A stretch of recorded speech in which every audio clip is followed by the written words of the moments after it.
Hello students, स्वागत है अपना यूट्यूब चैनल E1 पाठशाला में। तो आइए आज हम फिर से एक नए वीडियो लेकर के आ गए हैं। आज हम लोग जो है क्लास 12 का एक नया टॉपिक्स लेकर के आए हैं। इसमें आज हम लोग जो है गुणसूत्र के बारे में समझेंगे। ठीक है, यानी कि गुणसूत्र होता क्या है, यानी गुणसूत्र को इंग्लिश में हम लोग जो है क्रोमोसोम बोलते हैं। ठीक है, तो सबसे पहले गुणसूत्र को अगर समझने से पहले आप लोग को समझना होगा कि पृथ्वी पर जितना भी जीव पाया जाता है, चाहे वह छोटा छोटा जीव हो या बड़ा से बड़ा जीव, सभी का जो है शरीर जो है एक सूक्ष्म इकाई से बना होता है। वह सूक्ष्म इकाई होता है कोशिका। क्या होता है? कोशिका, जिसको हम लोग बोलते हैं सेल। उस कोशिका के केंद्र में जो है कुछ धागे नुमा संरचना पाया जाता है। ठीक है, उस धागे नुमा संरचना को ही बोला जाता है गुणसूत्र। क्या बोला जाता है? गुणसूत्र। और गुणसूत्र पर पाया जाता है जीन। ठीक है, तो इसी को हम लोग जो आज डिटेल्स समझेंगे कि गुणसूत्र क्या होता है। तो आप लोग पहले समझ लीजिए, इसमें जो है डायग्राम के माध्यम से जो है आप लोग समझिए डायग्राम से कि ये जैसे कि कोशिका हो गया। ठीक है, क्या हो गया? कोशिका। कोशिका का ये क्या है? केंद्र है। कोशिका के केंद्र को जब जूम करेंगे, जूम आउट, कुछ इस तरह का जो संरचना दिखता है। ठीक है, कुछ इस तरह का संरचना दिखता है, जिसमें जो है आप एक चीज गौर कीजिए, इसमें एक चीज दिख रहा होगा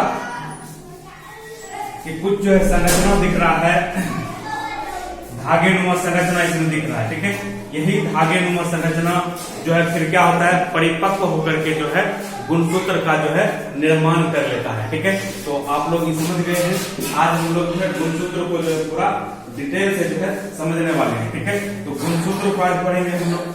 ठीक है, गुणसूत्र को अगर पूछ दे गुणसूत्र होता क्या है, ठीक है, गुणसूत्र क्या होता है, तो बोलना है कि कोशिका से कोशिका विभाजन के समय यानी तंतु यानी छोटे मोटे और स्पष्ट दिखने लगते हैं, तो एक हम लोग गुणसूत्र का चित्रक जो है कोशिका दिखाए थे। कोशिका के केंद्र में जो है क्या होता है, कुछ जो है धागे नुमा संरचना जो है दिख रहा था। यही धागे नुमा संरचना जो है फिर विकसित होकर के जो क्या होता है, क्या स्पष्ट रूप से दिखने लगता है, तो उस तंतु को ही बोला जाता है क्या? गुणसूत्र बोला जाता है। ठीक है, अगर पूछ दे कि गुणसूत्र क्या है, बोलेंगे किसी भी कोशिका के केंद्र में पाए जाने वाले तंतुनुमा संरचना को हम लोग क्या बोलेंगे? गुणसूत्र बोलेंगे। क्या बोलेंगे? गुणसूत्र। यानी कोई भी कोशिका है, कोशिका के केंद्र में जो है तंतुनुमा जो संरचना पाया जाता है, उस तंतुनुमा संरचना को क्या बोलते हैं हम लोग? गुणसूत्र बोलते हैं। ठीक है, याद रखेंगे। अब है कि जीवों की कोशिका के केंद्र में पाई जाने वाली धागे के आकार की संरचना को क्या बोलेंगे? गुणसूत्र। हम अभी तुरंत बोले हैं। ठीक है, अगर लिखने की बात आ जाए इस तरह से आप लोग जो लिख सकते हैं कि किसी भी जीव की कोशिका के केंद्र में जो है पाई जाने वाली धागे नुमा संरचना, आकार की संरचना को हम लोग क्या बोलेंगे? गुणसूत्र बोलेंगे। ठीक है, अगर बोलते कि गुणसूत्र की खोज किसने किया था, गुणसूत्र का जो खोज किया था स्ट्रासबर्गर। किसने किया था? स्ट्रासबर्गर ने किया था 1875 ईस्वी में। ये भी याद रखेंगे, बहुत ही इंपॉर्टेंट लाइन है MCQ प्रश्न के लिए। अगर पूछ दे कि गुणसूत्र का जो है खोज किसने किया था, तो वह जाएगा स्ट्रासबर्गर नाम का एक वैज्ञानिक था, जिसने गुणसूत्र के को जो है सबसे पहले देखा था। ठीक है, गुणसूत्र के बारे में जो है सबसे पहली बार जो है बताए थे। ठीक है, स्ट्रासबर्गर साहब। ठीक है, तो नेक्स्ट पॉइंट जो आप लोग याद रखेंगे, इसको आप लोग जो है नोट भी करते जाएंगे। ठीक है, नोट भी करते रहना है। ठीक है, नोट भी करते रहना आपको, तो उससे होगा कि आपको जो है याद करने में भी आसान रहेगा। ठीक है, नोट भी करते रहेंगे। अब नेक्स्ट पॉइंट जो हम लोग समझेंगे, नेक्स्ट पॉइंट है 1888 से 1889 में एक वैज्ञानिक था वाल्डेयर। क्या था? वाल्डेयर। वाल्डेयर ने क्रोमोसोम यानी गुणसूत्र शब्द का जो है प्रयोग किया था सबसे पहले। ठीक है, ढूंढा था स्ट्रासबर्गर, लेकिन जो है गुणसूत्र यानी क्रोमोसोम नाम जो शब्द का जो प्रयोग किया था सबसे पहले एक वैज्ञानिक था वाल्डेयर। ठीक है, इन्हीं के द्वारा जो है सबसे पहले जो है क्रोमोसोम शब्द का जो है प्रयोग किया गया था। ठीक है, इसको भी याद रखेंगे ऑब्जेक्टिव दृष्टिकोण से, यानी गुणसूत्र से रिलेटेड जितना भी वन लाइनर होगा वह सारा अभी बताएंगे। ठीक है, गुणसूत्र का क्या कार्य है वो सब चीज जो बताएंगे। बस आप लोग जो है ध्यान पूर्वक इस वीडियो को देखते रहिए। ठीक है, पूरा चीज जो है समझ में आएगा। ठीक है, नेक्स्ट पॉइंट है कि सटन व बॉवेरी ने बताया था कि गुणसूत्रों के द्वारा अनुवांशिक लक्षणों का जो है पारगमन होता है। अब सटन और बॉवेरी नाम का 2 वैज्ञानिक था और इन्हीं के द्वारा जो बताया गया था कि गुणसूत्र के द्वारा ही जो है अनुवांशिक लक्षणों का पारगमन मतलब एक पीढ़ी से दूसरे पीढ़ी में स्थानांतरण होता है। ठीक है, अगर पूछ दे कि किस वैज्ञानिक ने बताया था कि गुणसूत्रों के द्वारा ही जो है अनुवांशिक लक्षणों का एक पीढ़ी से दूसरे पीढ़ी में स्थानांतरण होता है, तो बोलेंगे क्या, सटन और बॉवेरी। ठीक है, इसके द्वारा याद रखिए। नेक्स्ट पॉइंट जो आप लोग याद रखना है कि गुणसूत्र कुंडलिक और धागे नुमा संरचना के रूप में दिखाई देते हैं। अगर पूछ देगा कि गुणसूत्र जो है किस संरचना में दिखाई देता है, कैसा दिखता है, तो बोल देंगे गुणसूत्र जो है धागे नुमा कुंडलित और धागे नुमा संरचना के रूप में जो है दिखता है। कौन, गुणसूत्र। आप लोग जो है इस चारों पॉइंट को जो फास्ट में जो है नोट करिए, फिर जो है आगे हम लोग बात करते हैं। ठीक है, फटाफट जो है नोट कीजिए, फिर जो है आगे गुणसूत्र से रिलेटेड जितना भी वन लाइनर सब जो हम लोग सभी कंप्लीट करेंगे। ठीक है, अब देखिए नेक्स्ट पॉइंट कह रहा है कि गुणसूत्र न्यूक्लियो प्रोटीन, क्या है, न्यूक्लियो प्रोटीन के बने होते हैं। ठीक है, ये भी लाइन बहुत ही इंपॉर्टेंट है। ठीक है, एमसीक्यू दृष्टिकोण से अगर पूछ दे कि गुणसूत्र जो है किसका बना होता है, तो गुणसूत्र जो है न्यूक्लियो प्रोटीन का बना होता है। किसका, गुणसूत्र जो है न्यूक्लियो प्रोटीन का जो है बना होता है। याद रखिए, गुणसूत्र जो है न्यूक्लियो प्रोटीन का बना होता है। अगर न्यूक्लियो प्रोटीन न्यूक्लिक अम्ल और प्रोटीन के बने होते हैं। अगर पूछ दे कि न्यूक्लियो प्रोटीन किसका बना होता है, तो देखिए इसमें 2 चीजें, एक है न्यूक्लियो प्रोटीन जो है वह न्यूक्लिक अम्ल और जो प्रोटीन का जो बना होता है, दोनों को न्यूक्लिक अम्ल और प्रोटीन को जब मिला देते हैं क्या बन जाता है, न्यूक्लियो प्रोटीन बन जाता है। और न्यूक्लियो प्रोटीन का बना होता है क्या, गुणसूत्र। याद रखेंगे। ठीक है, ये था गुणसूत्र के बारे में जो कुछ वन लाइन कैसे कैसे इसका विकास हुआ, इसका जो है या किन चीजों से बना होता है, इसको आप लोग फटाफट जो है नोट कर लेंगे। ठीक है, फिर हम जो है आगे जो है बात करते हैं गुणसूत्र के रासायनिक संगठन, मतलब गुणसूत्र में जो है और क्या क्या चीज पाया जाता है, रासायनिक संगठक के रूप में जो है गुणसूत्र में क्या क्या पाए जाते हैं, इसको जो भी हम बात करेंगे। ठीक है, अब गुणसूत्र में रासायनिक संगठन की अगर बात किया जाए, इसमें क्या क्या पाया जाता है, तो सबसे पहले जो अगर बात किया जाए तो 1 नंबर डीएनए, क्या पाया जाएगा, डीएनए जो है इसमें पाया जाएगा। ठीक है, क्या पाया जाएगा, डीएनए पाया जाता है। गुणसूत्र में जो है अगर पूछ दे कि रासायनिक संगठन के रूप में क्या क्या पाया जाता है, तो सबसे पहला बोलेंगे डीएनए पाया जाता है। अब डीएनए का फुल फॉर्म याद रखेंगे, डीऑक्सी, ठीक है, डीऑक्सी राइबो न्यूक्लिक एसिड इसका जो है फुल फॉर्म हो जाएगा। और यह जो है लगभग में जो है 40% पाया जाता है। ठीक है, अगर पूछ दे कि गुणसूत्र में डीएनए जो है कितना प्रतिशत पाया जाता है, तो लगभग 40%। कितना, लगभग 40% पाया जाता है। अब दूसरा रासायनिक संगठन जो जाएगा आरएनए, क्या जाएगा, आरएनए मतलब राइबो न्यूक्लिक एसिड, क्या जाएगा, राइबो न्यूक्लिक एसिड जो है लगभग गुणसूत्र में 1 से 10% पाया जाता है। कितना, 1 से 10%। याद रखेंगे, अगर पूछ दे कि गुणसूत्र में जो है राइबो न्यूक्लिक एसिड जो है आरएनए जो है कितना प्रतिशत पाया जाता है, बोल देंगे 1 से 10% जो है पाया जाता है। तीसरा आ जाएगा हिस्टोन प्रोटीन। ठीक है, गुणसूत्र में जो है हिस्टोन प्रोटीन भी पाया जाता है, जिसके बारे में हम लोग जो पूरा डिटेल से जो है चैप्टर नंबर 6 में हम लोग समझेंगे कि हिस्टोन प्रोटीन क्या होता है, इसको जो पूरा डिटेल समझेंगे। अब गुणसूत्र में जो हिस्टोन प्रोटीन लगभग 40 से 50% पाया जाता है। कितना, 40 से 50% जो है गुणसूत्र का 40 से 50% भाग जो है हिस्टोन का जो है बना होता है, इसको भी याद रखेंगे। दूसरा हो जाएगा नॉन हिस्टोन प्रोटीन।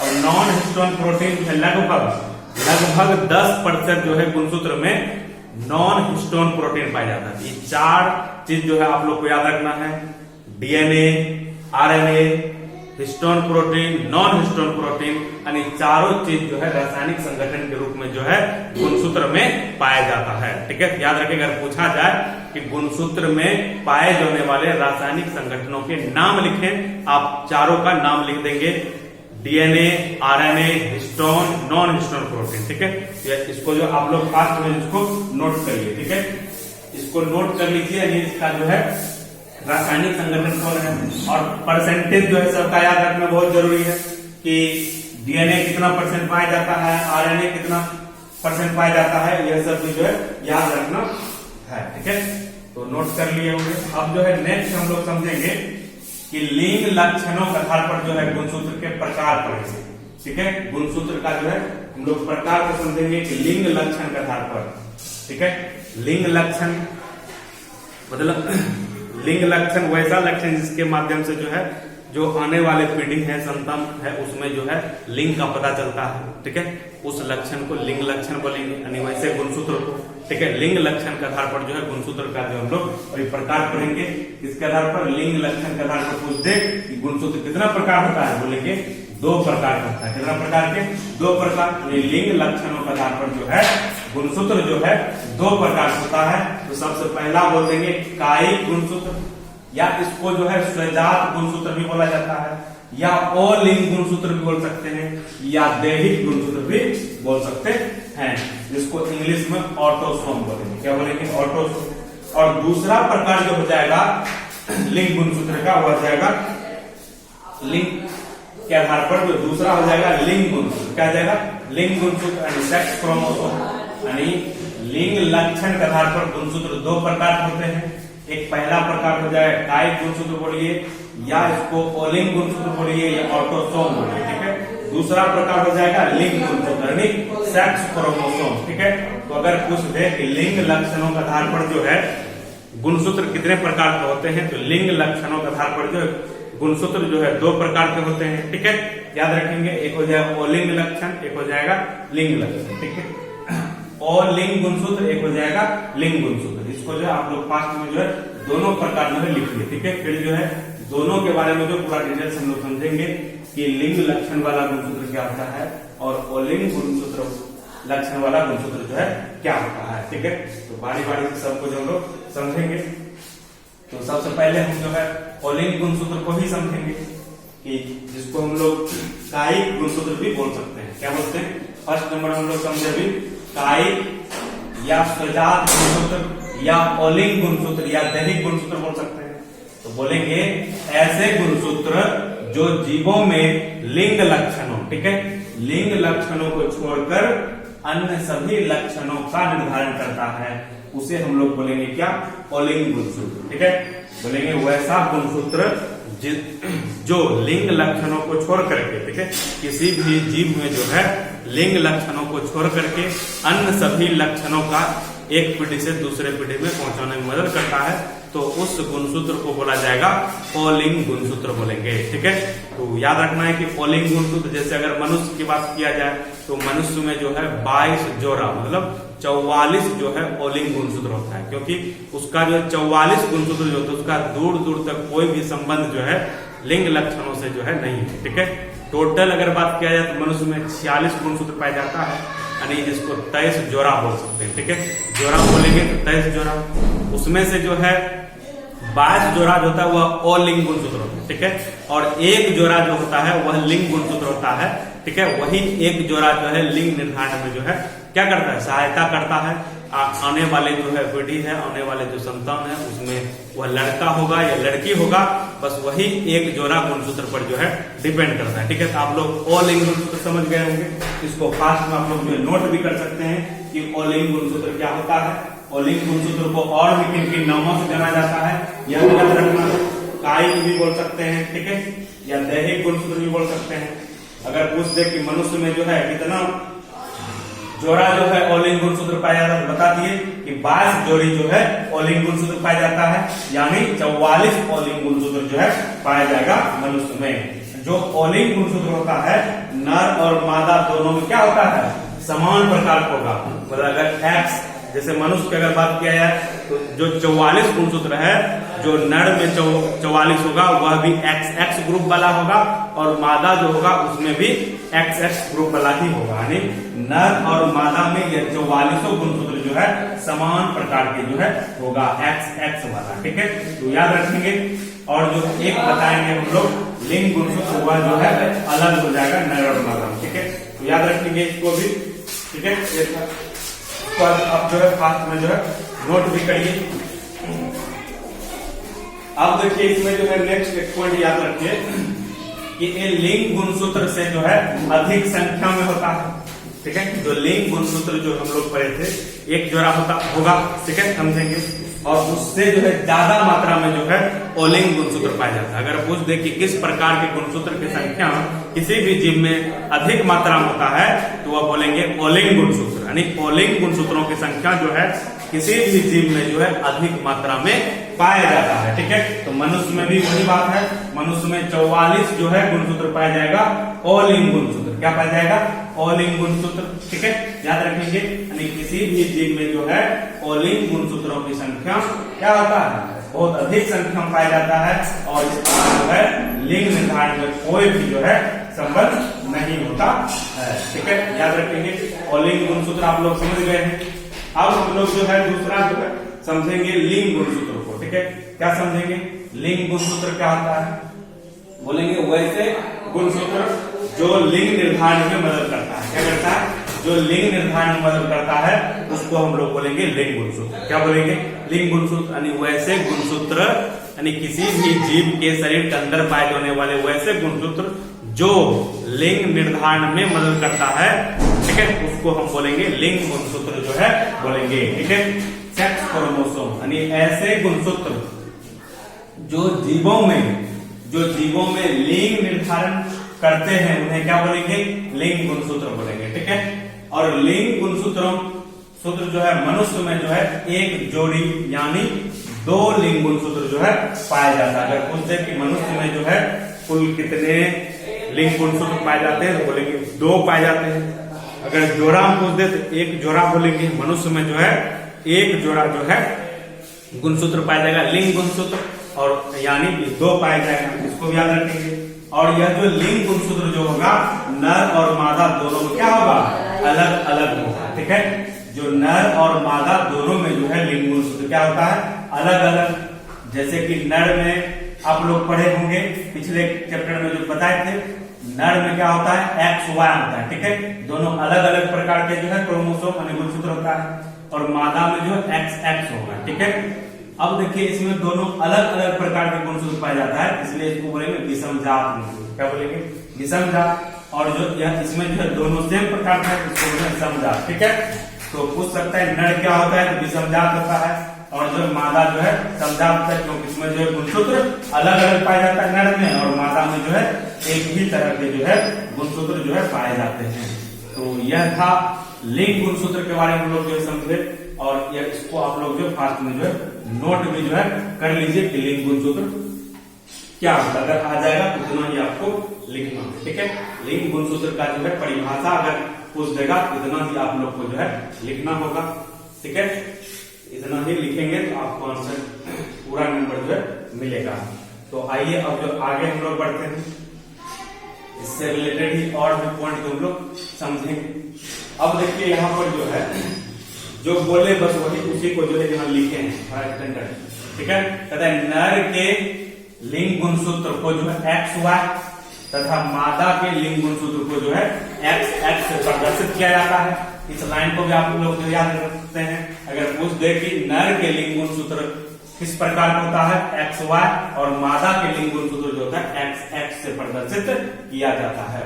इसको आप लोग जो नोट करिए, फिर जो हम नेक्स्ट समझेंगे फिर गुणसूत्र की संरचना को जो हम लोग अब देखेंगे कि गुणसूत्र का जो है संरचना क्या होगा। ठीक है, गुणसूत्र के संरचना यानी स्ट्रक्चर ऑफ क्रोमोसोम को जो हम लोग समझेंगे, इसका जो है स्ट्रक्चर कैसा होता है यानी बनावट कैसा होता है। तो गुणसूत्र के बनावट को हम लोग जो है समझेंगे।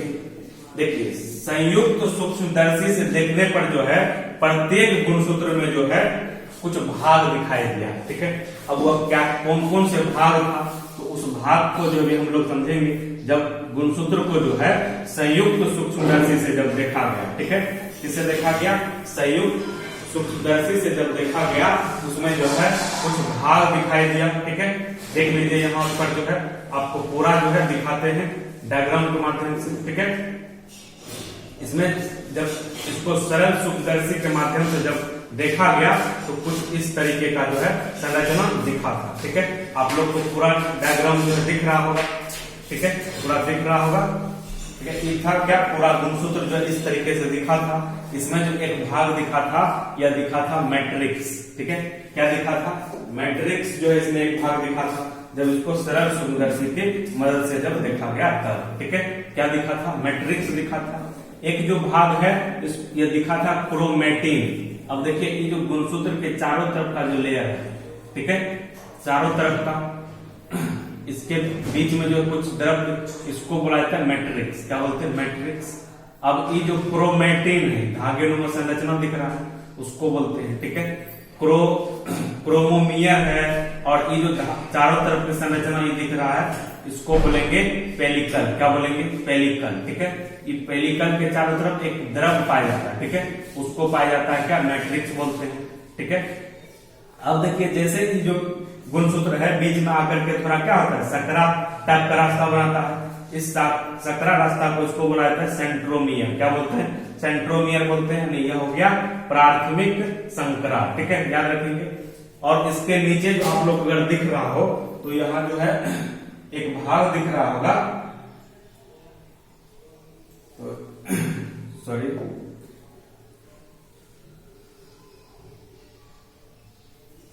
ऊपर करते थोड़ा, ठीक है। इसमें देखिए जैसे दूसरा सकरा है, ठीक है, उससे नीचे जो है एक और भाग जो है दिख रहा है, इसको बोला जाता है सैटेलाइट। क्या बोलता है, सैटेलाइट। यानी सामान्यतः अक्सर जितना भी गुणसूत्र पाया जाता है उसमें जो है प्रथम सकरा तक जो है पाया जाता है, ठीक है। यहां तक जो है प्रथम सकरा तक तो जो होता है, लेकिन कुछ कुछ जो है गुणसूत्र जो होता है उसमें जो है द्वितीयक सकरा भी जो है संकीर्ण भी जो है पाया जाता है। द्वितीयक संकीर्ण भी उसमें पाया जाएगा। और जो द्वितीयक संकीर्ण के बाद का जो भाग है इसको बोला जाता है सैटेलाइट। क्या बोला जाता है, सैटेलाइट। तो ये डायग्राम आप लोग जो देख चुके हैं और डायग्राम जो आप लोग इसको बना लीजिए, ठीक है, कैसे कैसे है। फिर इस सबको भी डिटेल से बताएंगे, मैट्रिक्स क्या होता है, क्रोमेटिन क्या होता है, क्रोमोमियर क्या होता है, डिटेल्स बताएंगे। बस आप लोग जो पहले इस डायग्राम को जो है एक बार बनाइए, ठीक है, फिर आगे हम लोग बढ़ते हैं, ठीक है। फिर जो हम आगे बढ़ते हैं, सबको एक एक करके बारी बारी से जो हम लोग समझेंगे, ठीक है। तो सबसे पहला एक पॉइंट जो आप लोग को दिखा था वो दिखा था पेलिकल, ठीक है। पेलिकल जो कि चारों तरफ जो है से घिरा रहता था एक झिल्ली से, झिल्ली नुमा संरचना से, उसको बोला जाता है पेलिकल, ठीक है। याद रखिएगा, तंतुअक इसको बोला जाता है, या इंग्लिश में उसको पेलिकल बोलेंगे। यानी गुणसूत्र के चारों ओर पतली झिल्ली के समान आवरण पाया जाता है, जिसे हम लोग क्या बोलते हैं, पेलिकल कहते हैं। अगर बोल दे कि पेलिकल क्या है, यानी जो गुणसूत्र आप लोग अभी जो डायग्राम दिखाए थे उसमें जो है गुणसूत्र के चारों तरफ जो एक पतली झिल्ली नुमा संरचना जो दिख रहा था, उस पतली झिल्ली नुमा संरचना को क्या बोला जाता है, पेलिकल बोला जाता है, ठीक है। याद रखेंगे पेलिकल क्या होता है। दूसरा उसमें एक बताया था आधार द्रव यानी मैट्रिक्स दिखा था, ठीक है। जो गुणसूत्र के चारों तरफ जो झिल्ली था उसके अंदर जो है एक विशेष प्रकार की द्रव पाया था, उसको क्या बोलते हैं, मैट्रिक्स। यानी गुणसूत्र के अंदर पाए जाने वाले जैली समान तरल पदार्थ को क्या बोलेंगे, आधार द्रव बोलेंगे। अगर आ जाएगा आधार द्रव क्या होता है, जो गुणसूत्र के अंदर जो है कुछ जैली नुमा संरचना पाया जाता है, उस जैली नुमा पदार्थ को जो हम लोग क्या बोलते हैं, आधार द्रव कहते हैं। याद रखेंगे। अब कहते हैं गुणसूत्रीय तंतु क्या होता है, जो कुंडलित धागे नुमा संरचना का जो है गुणसूत्र के अंदर जो एक तंतु नुमा संरचना दिख रहा था, ठीक है, उस तंतु नुमा संरचना को ही बोला जाता है क्या, गुणसूत्रीय तंतु बोलेंगे, ठीक है। याद रखेंगे क्रोमेटिड्स, ठीक है। तो इसको जो आप लोग जो है फटाफट जो है नोट भी करते जाइए, ठीक है। अब हम जो है आगे की ओर जो है बढ़ते हैं। नेक्स्ट पार्ट जो इसका जो है गुणसूत्र का तीसरा भाग तक जो हम लोग समझ चुके हैं। तीसरा क्या था, गुणसूत्र तंतु, ठीक है। अब जो हम लोग पढ़ेंगे गुणसूत्र बिंदु के बारे में। क्या पढ़ेंगे? गुणसूत्र बिंदु को जो हम लोग समझेंगे, गुणसूत्र बिंदु क्या होता है, ठीक है। कहते हैं कोशिका विभाजन की प्रोफेज फर्स्ट यानी प्रोफेज अवस्था में जो है गुणसूत्रीय पदार्थ अत्यंत पतले तत्वों के रूप में जो है दिखाई देते हैं और इन्हें ही गुणसूत्र बिंदु कहते हैं। अब देखिए कुछ गुणसूत्र इस तरह संरचना में दिख रहा था, गुणसूत्र यह जो है संरचना में दिख रहा था, फिर यहाँ पर जो है कुछ पतला धारीनुमा संरचना जो है दिख रहा था बीच में, ठीक है। इसको ही बोला जाता है क्या? गुणसूत्र बिंदु, ठीक है। अगर पूछ दे कि गुणसूत्र बिंदु क्या है, बोलेंगे कोशिका विभाजन की प्रोफेज की अवस्था में जो है गुणसूत्रीय पदार्थ अत्यंत पतले तंतु के रूप में दिखाई देने लगता है, उसे बोलते हैं गुणसूत्र बिंदु बोलते हैं। याद रखेंगे गुणसूत्र बिंदु का आप लोग नोट करिए, ठीक है। गुणसूत्र बिंदु क्या होता है लिखा हुआ है, आप समझ गए, डायग्राम भी दिखाए थे। अब नेक्स्ट जो हम लोग इसमें समझेंगे अगला की द्वितीयक संकीर्ण क्या है। द्वितीयक संकीर्ण, अब देखिए प्रथम संकीर्ण दिखा था, प्रथम संकीर्ण के बाद जो है एक द्वितीयक संकीर्ण भी जो है दिखता है, ठीक है। द्वितीयक संकीर्ण कहते कुछ गुणसूत्रों में, पहले ही बताए थे हम, जो द्वितीयक संकीर्ण जो होगा सभी गुणसूत्रों में नहीं पाया जाएगा, कुछ कुछ गुणसूत्र में जो है द्वितीयक संकीर्ण पाया जाता है, ठीक है। यानी कुछ गुणसूत्रों में जो है प्राथमिक संकीर्ण के अलावा जो है गुणसूत्र के पदार्थ अत्यंत पतले तत्वों के रूप में जो पाया जाता है उसको जो हम लोग क्या बोलते हैं, द्वितीयक संकीर्ण बोलते हैं। यह सभी गुणसूत्र में नहीं पाया जाएगा, कुछ कुछ गुणसूत्र में जो है द्वितीयक संकीर्ण पाया जाता है, ठीक है। जो प्राथमिक संकीर्ण है उसके बाद जो है एक और थोड़ा सा जो है क्या होता है, अत्यंत पतले नुमा संरचना दिखता है, उसको जो हम लोग क्या बोलते हैं, द्वितीयक संकीर्ण जो है बोलते हैं, ठीक है। याद रखेंगे द्वितीयक संकीर्ण को। अब एक भाग जो था गुणसूत्र का वह था सैटेलाइट। क्या था? सैटेलाइट, छठा भाग जो हम लोग देखे थे सैटेलाइट, जो द्वितीयक संकीर्ण था। द्वितीयक संकीर्ण के नीचे जो है एक छोटा गुंबदाकार संरचना दिखा था, उसको जो है बोलते हैं क्या, सैटेलाइट। यानी द्वितीयक संकीर्ण के पश्चात यानी बाद गुणसूत्रों के सिरे पर पाई जाने वाली छोटी गोल संरचना को क्या बोलेंगे, सैटेलाइट कहते हैं। याद रखिए, कहते हैं जिन गुणसूत्रों में सैटेलाइट पाए जाते हैं उसे सैट गुणसूत्र बोलते हैं। क्या बोलते हैं? सैट गुणसूत्र। अगर बोल दे कि सैट गुणसूत्र क्या है, बोलेंगे वैसे गुणसूत्र जिसमें सैटेलाइट पाया जाता है, द्वितीय संकीर्ण के बाद जो सैटेलाइट की संरचना जो रहता है उस गुणसूत्र को जो सैट गुणसूत्र बोलेंगे। क्या बोलेंगे? सैट गुणसूत्र बोलेंगे। कहते सैट गुणसूत्र का जो है नाम सबसे पहले किस वैज्ञानिक ने दिया, अगर पूछ सकता है। जो सैट नाम जो है का जो गुणसूत्र जो है सबसे पहले जो है नवासिन नाम का एक वैज्ञानिक था, वही जो है 1912 ईस्वी में सबसे पहली बार जो है सैट गुणसूत्र के बारे में बताया था। यह भी ऑब्जेक्टिव दृष्टिकोण से बहुत ही इंपॉर्टेंट लाइन है कि अगर पूछ दे कि सैट गुणसूत्र के बारे में सबसे पहले कब तथा किसने बताया था, तो बोलेंगे नवासिन नाम का एक वैज्ञानिक था, वही जो है 1912 ईस्वी में जो बताया था सबसे पहली बार सैट गुणसूत्र के बारे में, ठीक है। इसको भी याद रखेंगे, सैट गुणसूत्र को भी समझेंगे। समझ गए हैं कि सैट गुणसूत्र क्या होता है। अब सैट का जो है फुल फॉर्म जो हम लोग को याद रखना है, ठीक है। सैट मतलब साइन एसिड थर्मोन्यूक्लिक, ठीक है। इसको क्या बोलेंगे? साइन अम्ल थर्मोन्यूक्लिको। क्या बोलेंगे? थर्मोन्यूक्लिको, यानी साइन एसिड थर्मोन्यूक्लिको, जो इसका फुल फॉर्म हो जाएगा सेट का, ठीक है। यानी जिस गुणसूत्र में क्या होगा, सैटेलाइट पाया जाएगा उस गुणसूत्र को सैट गुणसूत्र बोला जाता है। और सैट गुणसूत्र का जो है सबसे पहले उसके बारे में बताया था नवासिन नाम का एक वैज्ञानिक था, उन्हीं के द्वारा जो है 1912 ईस्वी में जो है सबसे पहली बार जो है सैट गुणसूत्र के बारे में बताया गया था। और सैट गुणसूत्र का जो है, सैट का जो फुल फॉर्म अगर कभी कभी पूछ दे तो बोल देंगे सैट का साइन एसिड थर्मोन्यूक्लिको। क्या जाएगा? थर्मोन्यूक्लिको। इसको याद रखेंगे।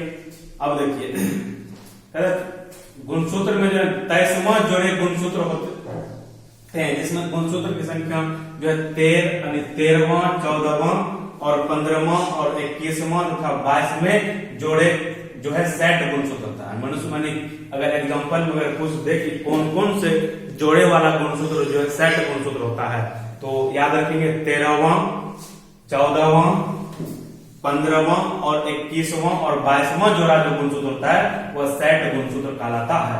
यानी मनुष्य में जो है टोटल 23 जोड़ा गुणसूत्र पाया जाता है।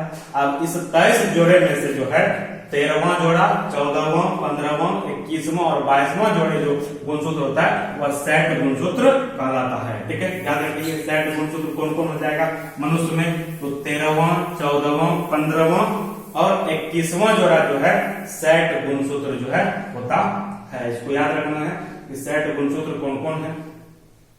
एक और इसमें जो भाग हम लोग पढ़े थे क्या, अंतरखंड, क्या पढ़े थे, अंतरखंड को जो हम लोग समझे यानी देखे थे उसमें, यानी कि गुणसूत्र के अंतिम छोरों या सिरों को जो अंतरखंड करते हैं। ठीक है, जो सैटेलाइट था, सैटेलाइट के नीचे वाला भाग को क्या बोलेंगे, अंतरखंड बोलेंगे। यह जो हम लोग अभी जो है गुणसूत्र के जो है संरचना को जो है पूरा डिटेल से हम लोग समझे। ठीक है, तो आज जो है इस क्लास में इतना ही रखेंगे।